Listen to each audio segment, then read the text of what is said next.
Hello សួស្តីអ្នកគ្នាជួបជាមួយខ្ញុំខុសសេយ៉ាថ្ងៃហ្នឹងគឺខ្ញុំមកលេងជាមួយនឹង Minecraft Survival លេងម្នាក់ឯងទៅគ្នាយ៉ាងតាហ្នឹងហើយឥឡូវខ្ញុំធ្វើការកាប់ឈើមួយសិនដើម្បីបន្តជាមួយនឹងការលេងរបស់យើងតោះ Let's go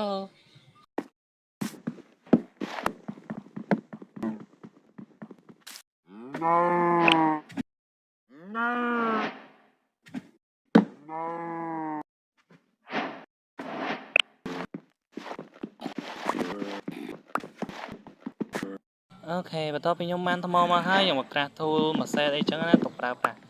ហើយយ៉ាគឺតោះអូខេឥឡូវខ្ញុំធ្វើការទៅដើររកសាច់សិនដើម្បីយើងទុកញ៉ាំអីចឹងណា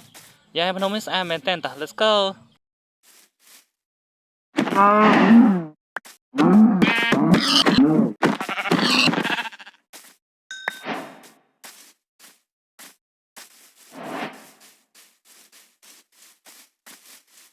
ហ្នឹងហើយគ្នាយើងឥឡូវខ្ញុំសម្រាប់ចិត្តថាខ្ញុំធ្វើផ្ទះនៅម្ដុំនេះហើយវាជាតំបន់នេះស្អាតដែរនេះមានសាគុរ៉ានៅក្រោយខ្នងខ្ញុំតែថាមានភ្នំមានសាគុរ៉ាអញ្ចឹងណាឥឡូវខ្ញុំសម្រាប់ធ្វើផ្ទះហ្នឹងហើយតោះអូខេ let's go ខ្ញុំនឹងរៀបចំអីវ៉ាន់នៅក្នុងកន្លែងហ្នឹងសិនតោះ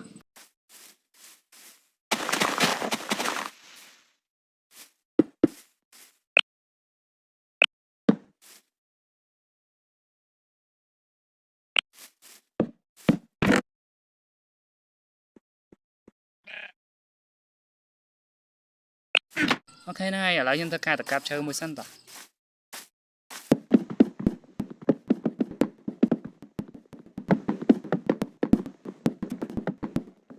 ណាគ្នាយើងលក្ខណៈថាខ្ញុំកាប់បានឈើ42ហើយអញ្ចឹងយ៉ាអូខេឥឡូវតោះខ្ញុំធ្វើការ clear ដីមួយសិនដើម្បីយកកន្លែងខ្ញុំមកធ្វើផ្ទះតោះអូខេឥឡូវខ្ញុំធ្វើការអឺ grass ជាមួយនឹង shovel សិនគ្នាយើងដើម្បីយកទៅជីកដីអញ្ចឹងតោះអូខេ let's go តើជីកដីតោះ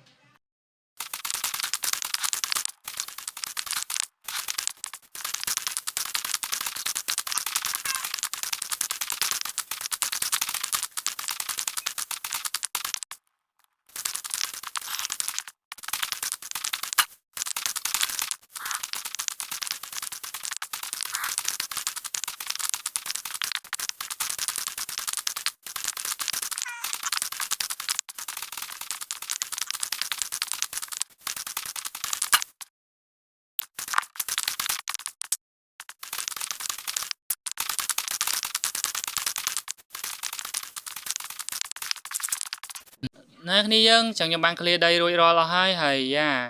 មើលកន្លែងខ្ញុំ clear ដីឡើងប៉ុណ្ណាហើយគ្នាយើងហើយយ៉ាអាហ្នឹងគឺធ្វើផ្ទះបានប្រហែលជាឯងនឹងធ្វើបានធំតោះណាគ្នាយើងអញ្ចឹងវីដេអូរបស់ខ្ញុំមានតែប៉ុណ្្នឹងទេបាយបាយដល់អ្នកគ្នាជួបខ្ញុំនៅវីដេអូក្រោយបាយ